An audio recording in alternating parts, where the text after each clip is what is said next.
ಧನ್ಯವಾದ ಸ್ನೇಹಿತರೆ. ಇವತ್ತು ಒಂದು ಮುಖ್ಯವಾದ ವಿಚಾರ ನಿಮ್ಮ ಮುಂದೆ ಮಾತಾಡೋಕ್ಕೆ ಇಷ್ಟಪಡ್ತೀನಿ. ಅದೇನಪ್ಪ ಅಂದರೆ, ನಿಮಗೆ ಗೊತ್ತಿರೋ ಹಾಗೆ 3-4 ದಿನಗಳಿಂದ ಸಾಮಾಜಿಕ ಜಾಲತಾಣದಲ್ಲಿ ಹರಿದಾಡುತ್ತಿರುವಂತಹ ಸಮೀರ್ ಎಂಬಿ ದೂತ ಅವರ ಒಂದು ವಿಡಿಯೋ. ಅದೇನಪ್ಪ ಅಂದರೆ, ಸಹೋದರಿ ಸೌಜನ್ಯ ಹತ್ಯೆಗೀಡಾಗಿ ಸುಮಾರು 2012ರಿಂದ 2025ರವರೆಗೆ 13 ವರ್ಷ ಕಳೆದೋಯ್ತು. ಎಲ್ಲರಿಗೂ ಗೊತ್ತಿರೋ ಹಾಗೆ ಸೌಜನ್ಯ ಅಪಹರಣಕ್ಕೀಡಾಗಿ ಅತ್ಯಾಚಾರಕ್ಕೊಳಗಾಗಿ ಕೊಲೆಗೀಡಾದರು.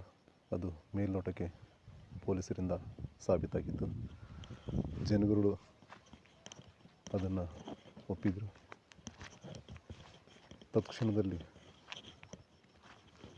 ಆ ಕ್ಷಣದಲ್ಲಿ ಸಂತೋಷ್ ಪೂಜಾರಿ ಅನ್ನೋರು ಮಾನಸಿಕವಾಗಿ ಕುಗ್ಗಿ ಹೋದಂತಹವರನ್ನು, ಅಸ್ವಸ್ಥರಾಗಿರುವಂತಹವರನ್ನು ಆರೋಪಿಯನ್ನಾಗಿ ಮಾಡಿದರು. ಕೊಲೆಗಾರ, ಅತ್ಯಾಚಾರಿಯನ್ನು ಪಟ್ಟಣ ಕಟ್ಟಿ ರಕ್ಷಣಾ ಇಲಾಖೆ, ಪೊಲೀಸ್ ಇಲಾಖೆ ಬಂಧನಕ್ಕೆ ಒಳಪಡಿಸಿ ಕಾನೂನಿನ ಪ್ರಕ್ರಿಯೆ ನಡೆಸಿ ಜೈಲು ಶಿಕ್ಷೆಯನ್ನು ವಿಧಿಸಿತು.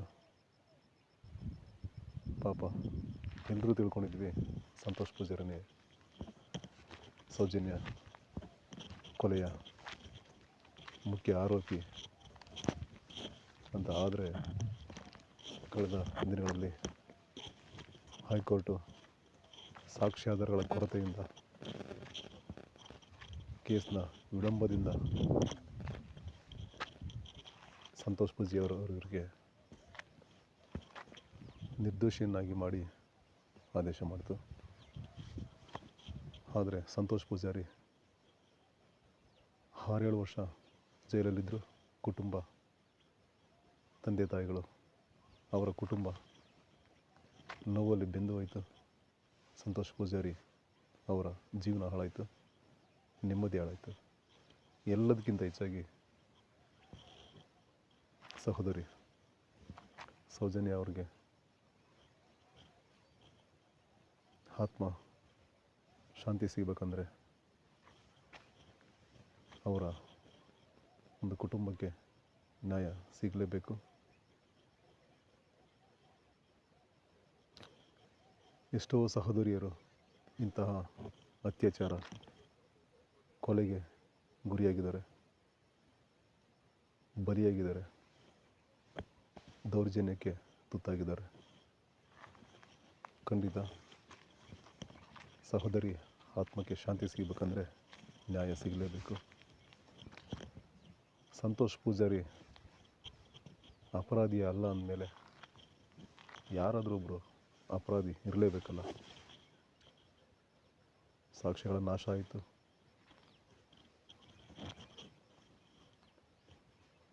ತನಿಖೆ ವಿಳಂಬ ಆಯಿತು,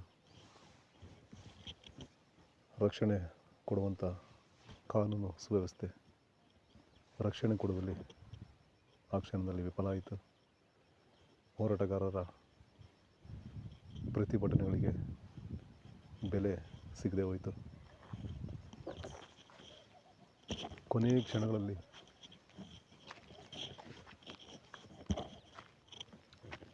ಕಳೆದ ದಿನಗಳಲ್ಲಿ ಕೋರ್ಟು ರವಿ ಪೂಜಾರಿ ಅವ್ರನ್ನು ನಿರ್ದೋಷಿಯನ್ನಾಗಿ ಮಾಡಿತು. ಆದರೆ ಆ ಅಪರಾಧಕ್ಕೆ ಮುನ್ನುಡಿ ಬರೆದವರು, ಅಪರಾಧಕ್ಕೆ ಮುಖ್ಯ ಕಾರಣಕರ್ತರು ಯಾರು ಅಂತ ಜನಕ್ಕೆ ಗೊತ್ತಾಗಲೇ ಇಲ್ಲ. ಊಹಾಪೋಹಗಳಿಂದ ಕೂಡಿದ್ರು. ಅದ್ರ ಬಗ್ಗೆ ಸ್ಪಷ್ಟ ನಿದರ್ಶನ ಸಿಗಲೇ ಇಲ್ಲ. ಸ್ಪಷ್ಟವಾದ ಮುಖಗಳು ಕಾಣಿಸ್ಲೇ ಇಲ್ಲ. ಯಾವುದೋ ಒಂದು ಬಡ ಕುಟುಂಬದ ಹೆಣ್ಣು ಮಗಳು ಅಂದ್ಕೊಂಡು ಸುಮ್ಮನೆ ಬಿಟ್ಟು ಬಿಡೋಕ್ಕಾಗುವಂತಹ ವಿಚಾರ ಅಲ್ಲ ಇದು. ನಮಗೂ ತಂಗಿ ಇರ್ತಾರೆ, ಮಕ್ಕಳಿರ್ತಾರೆ, ತಾಯಿ ಇರ್ತಾರೆ, ಚಿಕ್ಕಮ್ಮ ಇರ್ತಾರೆ, ದೊಡ್ಡಮ್ಮ ಇರ್ತಾರೆ.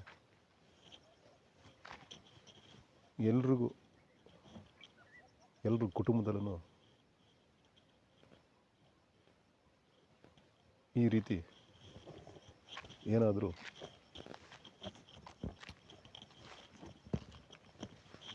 ಒಂದು ಇಂಥ ಪರಿಸ್ಥಿತಿ ಸನ್ನಿವೇಶ ಎದುರಾಗಿದ್ದರೆ ಎಷ್ಟು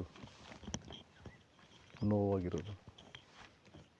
ಹಾಗೆ ಇದು ಖಂಡಿತ ಕೆಲವೊಂದು ಯೂಟ್ಯೂಬರ್ಸು ಸೌಜನ್ಯ ಪ್ರಕರಣದ ಕುರಿತಾಗಿ ವಿಡಿಯೋ ಮಾಡಿದ್ದಾರೆ, ಒಳ್ಳೆಯ ಪ್ರತಿಕ್ರಿಯೆಯನ್ನು ವ್ಯಕ್ತಪಡಿಸ್ತಾ ಇದ್ದಾರೆ.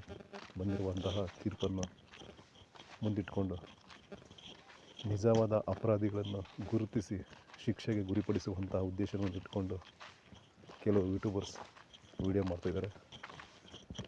ಕೆಲವರು ಸೌಜನ್ಯ ಪ್ರಕರಣದ ಕುರಿತಾಗಿ ವಿಡಿಯೋ ಮಾಡುತ್ತಿರುವಂತಹ ಯೂಟ್ಯೂಬರ್ಸ್ಗೆ ತದ್ವಿರುದ್ಧವಾಗಿ ವಿಡಿಯೋ ಮಾಡ್ತಿರುವಂತಹದ್ದು ಕೆಲವೊಂದು ಯೂಟ್ಯೂಬರ್ಸ್ ಮಾಡಿದ್ದಾರೆ. ಏನೇ ಇರಲಿ ಸ್ನೇಹಿತರೆ, ಇವತ್ತಿನ ಒಂದು ಸ್ಥಿತಿ ಹೇಗಿದೆ ಅಂತಂದರೆ, ನಮ್ಮ ದೇಶದ ಕಾನೂನು ಸುವ್ಯವಸ್ಥೆ ಸರಿಯಾಗಿ ಇದೆ. ಅದನ್ನು ಪಾಲಿಸುವಂತಹ ಒಂದು ಅಧಿಕಾರಿಗಳ ಇಚ್ಛಾಶಕ್ತಿಯ ಕೊರತೆ ಇದೆ. ಯಾಕೀಗೆ? ಬಡವರಿಗೆ ಒಂದು ನ್ಯಾಯ, ಉಳ್ಳವರಿಗೆ ಒಂದು ನ್ಯಾಯ. ಹಾಗಾಗಬಾರ್ದು ಸ್ನೇಹಿತರೆ. ಅಧಿಕಾರಿಗಳಲ್ಲಿ ನಾವು ಮನವಿ ಮಾಡ್ತಿರೋದೇನೆಂದರೆ, ಜನರು ಕಾನೂನು ಮತ್ತು ಸುವ್ಯವಸ್ಥೆಯನ್ನು ನಂಬಿಕೊಂಡು ನ್ಯಾಯಾಲಯಕ್ಕೆ ಬರ್ತಾರೆ, ಪೊಲೀಸ್ ಸ್ಟೇಷನ್ ಹತ್ರ ಬರ್ತಾರೆ. ಖಂಡಿತ ನಿಷ್ಠೆಯಿಂದ ಕೆಲಸ ಮಾಡಬೇಕಾದ್ದು ನಮ್ಮ ಕರ್ತವ್ಯ. ನಮ್ಮ ದೇಶದ ಸಂವಿಧಾನ ಕೊಟ್ಟಿರುವಂಥ ಅಧಿಕಾರಗಳನ್ನು ನಾವು ಸದುಪಯೋಗಪಡಿಸ್ಕೊಳ್ಬೇಕು. ಬಡವರು ಬಲ್ಲಿದರನ್ನು ಪ್ರಶ್ನೆ ಬರೋದಿಲ್ಲ. ನ್ಯಾಯ ನೀತಿಯಿಂದ, ಮಾನವೀಯತೆಯ ದೃಷ್ಟಿಯಿಂದ ನಾವು ಕರ್ತವ್ಯನ ಮಾಡಬೇಕಾಗುತ್ತೆ. ಪೊಲೀಸ್ ಆಗಿರ್ಬೋದು, ಕಾನೂನು ಇಲಾಖೆ ಆಗಿರ್ಬೋದು. ಆದರೆ ಇಲ್ಲಿ ಕೆಲವೊಂದು ಬಡತನದ ಕುಟುಂಬದಿಂದ ಬಂದಂತಹ ಇಂತಹ ಒಂದು ಅತ್ಯಾಚಾರ, ಕೊಲೆ ಪ್ರಕರಣಗಳಲ್ಲಿ ಕೇಸ್ ಹಳ್ಳ ಹಿಡಿಯುವಂತಹ ಸಂಭವ ಹೆಚ್ಚಾಗಿರುತ್ತೆ. ಅದಕ್ಕೆ ಕಾರಣ ನಾನೇನು ಬಿಡಿಸಿ ಹೇಳಬೇಕಾಗಿಲ್ಲ. ಹಣಬಲ, ಜನಬಲ, ಅಧಿಕಾರ ಇದಕ್ಕೆ ಮುಖ್ಯ ಕಾರಣ ಆಗಿರುತ್ತೆ. ಹಾಗಾದರೆ ಬಡವರ ಕುಟುಂಬಕ್ಕೆ ನ್ಯಾಯ ಎಲ್ಲಿ ಸಿಗುತ್ತೆ? ನಂಬಿ ಬಂದಿರುವಂತಹ ದೇವಸ್ಥಾನ, ದೇವರನ್ನ ನಂಬಿ ಬಂದಿರುವಂತಹ ದೇವಸ್ಥಾನ ಎಷ್ಟು ಮುಖ್ಯನೋ, ಪೊಲೀಸ್ ಸ್ಟೇಷನ್, ಕಾನೂನು, ನ್ಯಾಯಾಲಯಗಳು ಅಷ್ಟೇ ಮುಖ್ಯ ಆಗಿರುತ್ತೆ ಗೆಳೆಯರೇ. ನಾವು ಅದನ್ನು ಗಮನದಲ್ಲಿಟ್ಕೊಳ್ಬೇಕು. ಯೂಟ್ಯೂಬರ್ಸ್ ಕೆಲವರು ಸಮೀರ್ MD ಅನ್ನೋರು 3-4 ದಿನಗಳಿಂದ ವಿಡಿಯೋ ಮಾಡ್ತಾಯಿದ್ದಾರೆ. ಅದರಲ್ಲಿ ಒಂದು ವಿಡಿಯೋ 10 ಮಿಲಿಯನ್ ಕ್ರಾಸ್ ಆಗಿದೆ. 1 ಕೋಟಿ ಜನ ವೀಕ್ಷಣೆ ಮಾಡಿದ್ದಾರೆ. ಇದರಿಂದ ಅವರಿಗೆ ಪರ ವಿರೋಧಗಳು ಬಂದವು. ಎಷ್ಟರ ಮಟ್ಟಿಗೆ ಅಂದರೆ ಅವರನ್ನು ಭಯಪಡಿಸುವಷ್ಟು ನೂರಾರು ವಿಡಿಯೋ ಮಾಡಿ ಜನರ ಮುಂದೆ ಎಷ್ಟೋ ವಿಷಯಗಳನ್ನು ತಿಳಿಸುವಂತಹ ಪ್ರಯತ್ನ ಮಾಡುವಂತಹ ಒಬ್ಬ ವ್ಯಕ್ತಿ, ಒಬ್ಬ ಯೂಟ್ಯೂಬರ್ ಭಯಪಟ್ಟು ಕುಳಿತುಕೊಳ್ಳುವಂತಹ ಪರಿಸ್ಥಿತಿಗೆ ಬಂದಿದೆ ಅಂದರೆ ನಾವು ಯೋಚನೆ ಮಾಡಬೇಕಾಗತ್ತೆ. ಯಾರಾದರೂ ಒಳ್ಳೆಯ ಕೆಲಸ ಮಾಡಿದರೆ, ಒಳ್ಳೆಯದಕ್ಕೆ ಧ್ವನಿ ಎತ್ತಿದರೆ ಅದಕ್ಕೆ ಅಡಚಣೆ, ಅಡ್ಡಿ ಸಾವಿರಾರು ಬರುತ್ತೆ. ಅದಕ್ಕೆ ನಮಗೂ ಅನುಭವ ಇದೆ. ಆದರೆ ಒಳ್ಳೆಯ ಕೆಲಸ ಮಾಡಬೇಕು ಅಂತ ಇರೋ ಮನಸ್ಸುಳ್ಳ ವ್ಯಕ್ತಿ ಯಾವತ್ತೂ ಕೈಕೊಟ್ಟು ಕೂರಲ್ಲ. ಅನ್ಯಾಯ ಆಗ್ತಾಯಿದ್ರೆ ಖಂಡಿತ ಸಹಿಸಲ್ಲ, ಧ್ವನಿ ಮಾಡೇ ಮಾಡ್ತಾರೆ. ಪರ ವಿರೋಧಗಳು ಬರ್ತವೆ. ಎಷ್ಟೋ ಸಮಸ್ಯೆಗಳನ್ನು ಕಷ್ಟಗಳನ್ನು ಎದುರಿಸಬೇಕಾದಂಥ ಪರಿಸ್ಥಿತಿ ಬರುತ್ತೆ. ಜೀವಕ್ಕೂ ತೊಂದರೆ ಬರೋಂಥ ಪರಿಸ್ಥಿತಿ ಇರುತ್ತೆ. ಆದರೂ ನ್ಯಾಯಕ್ಕೋಸ್ಕರ ಅನ್ಯಾಯ ಆಗಬಾರ್ದು ಅನ್ನೋ ಒಂದು ಕಾರಣಕ್ಕೋಸ್ಕರ ಧ್ವನಿ ಎತ್ತಬೇಕಾಗುತ್ತೆ. ಆ ರೀತಿ ಎಷ್ಟೋ ಯೂಟ್ಯೂಬರ್ಸ್ ಇದ್ದಾರೆ. ಅದರಲ್ಲಿ ಎಮ್ ಡಿ ಸಮೀರ್ ಅವರು ಕೂಡ ಈ ಕೇಸ್ ಕುರಿತಾಗಿ ವಿಡಿಯೋ ಮಾಡಿದ್ದಾರೆ. ಅವರು ಬೆಳಗ್ಗೆ ಒಂದು ವಿಡಿಯೋ ಬಿಟ್ಟಿದ್ದರು. ಪೊಲೀಸ್ ನಮ್ಮನ್ನು ಅರೆಸ್ಟ್ ಮಾಡೋಕ್ಕೆ ಬಂದಿದ್ದರು. ಇಂತಹ ಪರಿಸ್ಥಿತಿ ಬಂತು, ಭಯಪಟ್ಕೊಳ್ಳುವಂಥ ಪರಿಸ್ಥಿತಿ ಬಂತು ಅಂತ ವಿಡಿಯೋದಲ್ಲಿ ಹೇಳಿದರು. ಖಂಡಿತ ಭಯಪಡಬೇಡಿ ಸಮೀರ್ ಎಮ್ ಡಿ ಅವರೇ. ಕರ್ನಾಟಕದ ಜನತೆ ಯಾವಾಗಲೂ ಜೊತೆಯಾಗಿರುತ್ತೆ. ದೇವರು ಒಬ್ಬರಿದ್ದಾರೆ. ಕಾನೂನಿಂದ ತಪ್ಪಿಸ್ಕೊಂಡ್ರು ಕರ್ಮದಿಂದ ತಪ್ಪಿಸಿಕೊಳ್ಳಲಾಗಲ್ಲ. ತಪ್ಪಿತಸ್ಥ ಯಾರಿದ್ದಾನೆ, ಆರೋಪಿ ಯಾರಿದ್ದಾನೆ, ದೇವರು ಶ್ರೀ ಮಂಜುನಾಥನೇ ಅವರಿಗೆ ಸರಿಯಾಗಿ ಶಿಕ್ಷೆ ಕೊಡ್ತಾನೆ. ಇಲ್ಲಿ ಜಾತಿ ಧರ್ಮದ ಪ್ರಶ್ನೆ ಮುಖ್ಯ ಆಗಲ್ಲ, ಮಾನವೀಯತೆಯ ವಿಷಯ ಮುಖ್ಯ ಆಗುತ್ತೆ. ಒಂದು ಹೆಣ್ಣು ಮಗಳ ಜೀವ ಮಾನ ಮುಖ್ಯ ಆಗಿರುತ್ತೆ. ಖಂಡಿತ ನೀವು ಮಾಡಿದ್ದು ಸರಿ ಇದೆ. ಯಾರೋ 4-6 ಜನ ಜಾತಿ ಧರ್ಮದ ವಿಷಯ ಮುಂದಿಟ್ಟು ನಿಮಗೆ ಟ್ರೋಲ್ ಮಾಡಿದರೆ ತಲೆ ಕೆಡಿಸ್ಕೊಳ್ಬೇಡಿ. ಭಯ ಹುಟ್ಟಿಸೋದು ಅದೆಲ್ಲ ಸಹಜ ಸಾಮಾನ್ಯ. ಯಾವುದಕ್ಕೂ ತಲೆ ಕೆಡಿಸ್ಕೊಳ್ಬೇಡಿ.